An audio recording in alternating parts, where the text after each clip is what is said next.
Hello, everyone. This is Season 1, Episode 1 of the Cowley Stormchasers podcast. In this episode, we're going to introduce ourselves, talk about how long we've been chasing, why we got into chasing, more about this podcast, and kind of what we hope to accomplish with this podcast. My name is Tyler Kurtz. I'm part of Team Cowley Stormchasers. I do have one other person on my chase team. His name is Tristan Shea. He co-owns with me. Um, we both have been chasing since 2018, and we are located out of the Wichita, Kansas area, and we try and cover a lot of Kansas. But we do chase in a lot of other states as well. I was very scared of storms as a kid. I remember every time it would thunder and there would be lightning, I would go hide in my mom's room and hide out with her and just be super scared.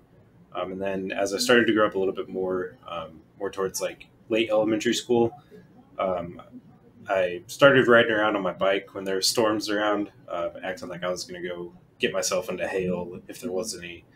But so that's after I became aware that storms are actually quite beautiful and are majority of the time open fields and do not cause destruction and everything. That kind of opened my eye up to them. I also grew up in Heston, Kansas, and Udall, Kansas, so two very well-known towns in Kansas that got heavily impacted by major tornadoes.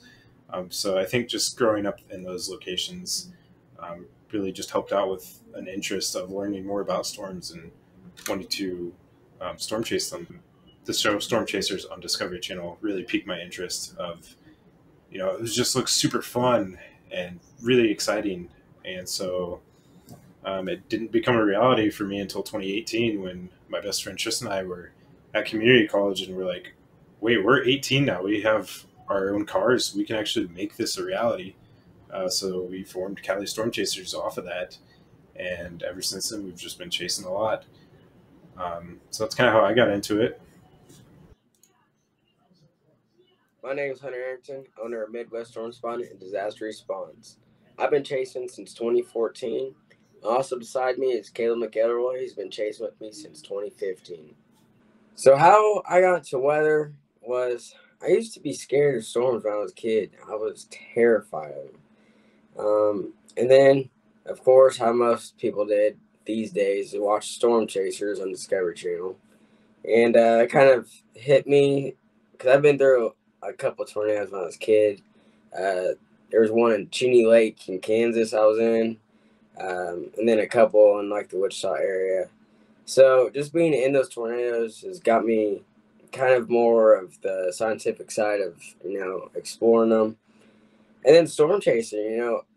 The Storm Chasers TV show got me into the storm chasing aspect as it did with a lot of other people. But then I kind of kicked that forward and I turned into the more scientific side.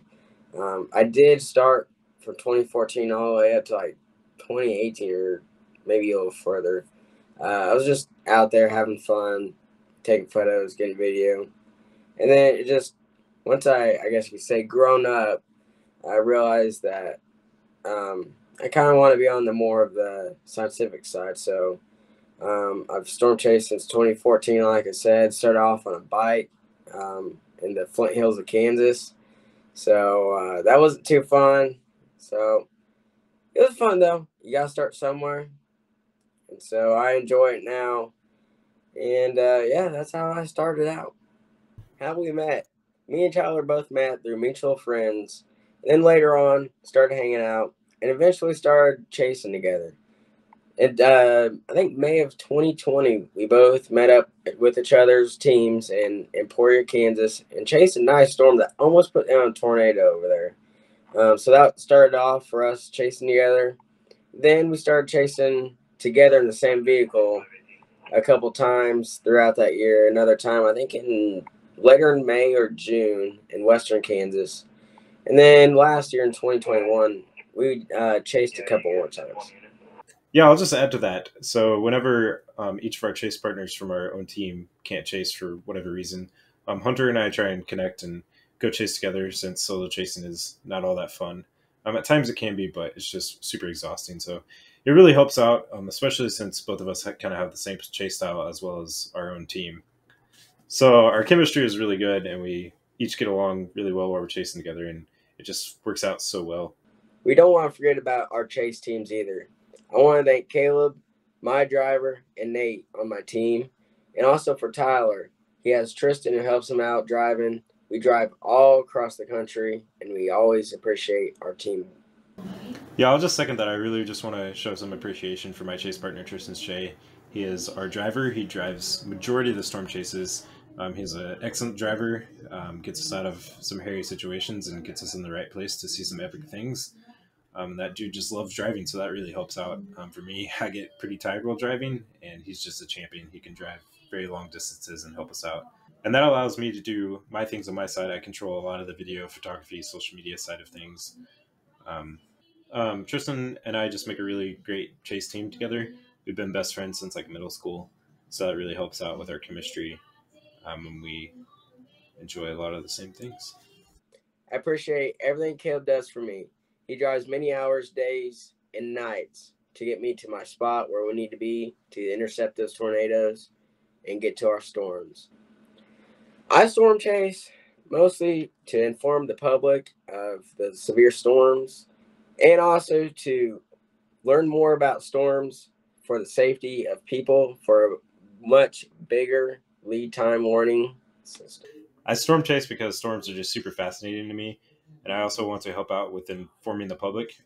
I enjoy live streaming my chases, and I'm trying to get much more into live stream and improve my production on that. I believe live streaming can really help out, and with warning the public, they're able to see firsthand, live in real time, what is actually happening in certain areas. And I think people will take heed to warnings and go get shelter if they can actually see what's happening rather than just hear it. If people hear that there's a tornado coming, sometimes they might not believe it until they actually see a picture of it. So providing live streams of that can also actually help out a lot. And once again, storms are just super fascinating, even though they do unfortunately cause destruction. They are beautiful forces of nature, produce beautiful tornadoes majority of the time out in open fields without impacting structures or people. And there's just beautiful structures on it, and they produce some of the most amazing scenes on this earth. Why we're starting this podcast, at least for me anyways, I've wanted to start a podcast for a while. And during the off season, like winter times and the fall, I think it'll be a great way to help pass the time and help out with storm deprivation syndrome, otherwise known as SDS. Either that or make it a lot worse. I think it'll be fun to have a lot of guests on. At least try to, anyways, during the off season, to just talk all things weather, storm chasing, science, photography. I'm there with Tyler also through pretty much all he said. And I'd like to hear from a lot of different storm chasers, meteorologists, and who else is out there about their stories, the historic events that they've been through and that they've been through their childhood. Just a lot of stuff that would fascinate me and a lot of you guys also. Yeah, and I'll add to that as well. I think it'd be a great way to get to know some chasers. I know some have already been featured on podcasts and everything, but we plan to kind of ask like introductory questions of how they got into storms, how long they've been chasing, things of that nature, and kind of just get to know them on a personal level. So I feel myself as a chaser, a lot of times on social media, people don't really know me personally if they're on the outside world of storm chasing. So I think that would be pretty interesting for viewers of storm videos and weather videos and everything like that to get to know chasers more on a personal level, maybe help connect better as well. Our goals with this podcast are to try to get more chasers to get to know each other and find each other out there. There's so many of us these days, so we want to bring in some more guests, learn who they are and what they're about, and get them out there. And then to get to know some things about weather. We'll be doing history, some trivia on the history of storms, and a lot more cooler things, trying to interact with you guys. As we previously mentioned and why we started this podcast, a lot of our goals are to just get other chasers on to discuss with them, get to know them better, get to know their experiences and more things individually about them. I've enjoyed watching some other weather podcasts with other guests as storm chasers on, and I've just really wanted to start my own and come up with some interesting topic ideas that aren't typically discussed on other weather podcasts. So we are actively looking for ideas on that as well, of what kind of the general public, maybe not so much the chasers want to discover about chasers, but more the general public of what you guys would want to know, as well as other chasers. I mean, we'll gladly accept ideas from other people. Um, We plan to ask kind of questions more specific to each person, according to what they do in their free time or, their experiences, um, things of that nature.